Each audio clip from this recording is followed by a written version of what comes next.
Alright, time to start framing. Plan is to start here, work our way around, come back, come over this way.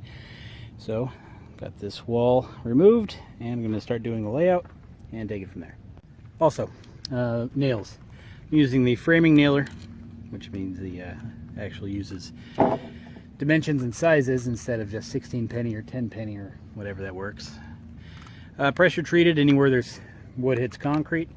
When you use pressure treated, you can't use the standard everyday nail. You need to use a galvanized nail. So in the bottom, I'm using galvanized 3 1/4 by 0.131. Don't want to have to keep worrying about having to change out nails, so I'm using galvanized everywhere.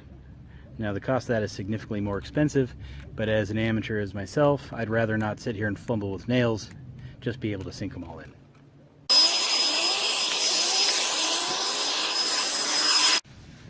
Alright, Dad. So right here, our number 1, that would be a shear wall or a left-in brace. Since we're not doing left-in brace, we're doing shear. Okay. Our 4 feet of shear needs to be here. Now we can't cut, trim, or modify this. It needs to be full width and full height. Okay. So we're going to build our U channel here. So we're going to have a 2 by 6, a 2 by 4, and then a 2 by 6. That'll make up the U channel. Okay. Now when you're doing your layout for your studs, you're supposed to start here on this inner channel and work your way that way. That way all of your interior drywall all lines up with your 4 feet. Problem is we don't care about interior drywall because we have our shear. So I think we're going to start a layout here so when we have our 4 feet we don't have any interruptions. Make sense? Okay. So that's the plan.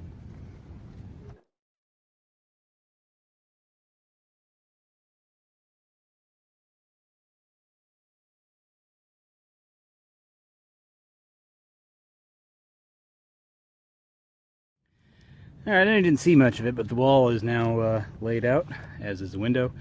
Window we pre-cut in the garage earlier this morning, so we don't have any figuring out to do there. Now it's just a matter of nailing some together.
Alright, wall's built.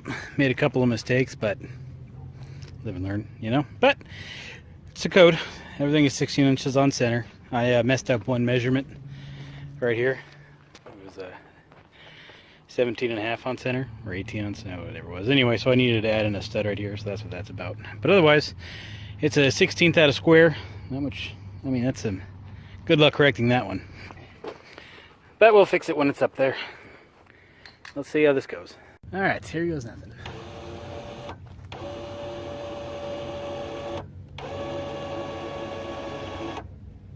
Moving? Nope. Stretch out of the cable.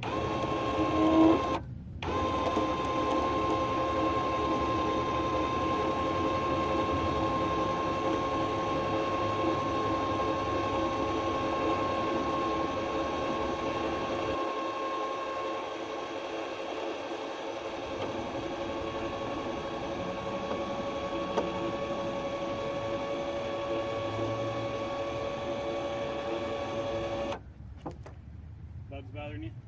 Yeah, and we're going to have to move the wall that way. I know. That's what's going to suck. Well, if it's up in here, No, not with the bolts there. if it's up the bolts.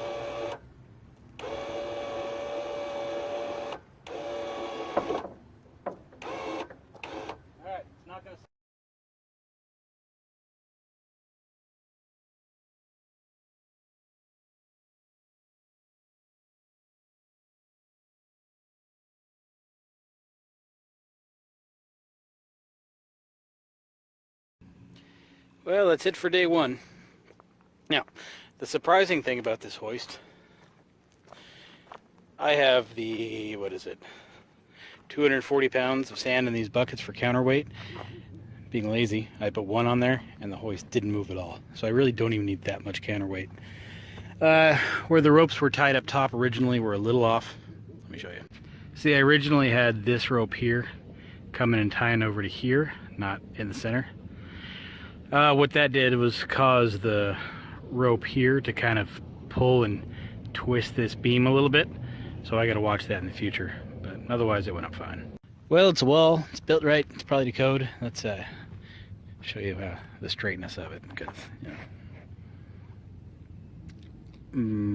Boom.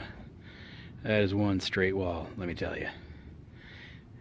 So it took longer than a framer would ever take, but made it straight.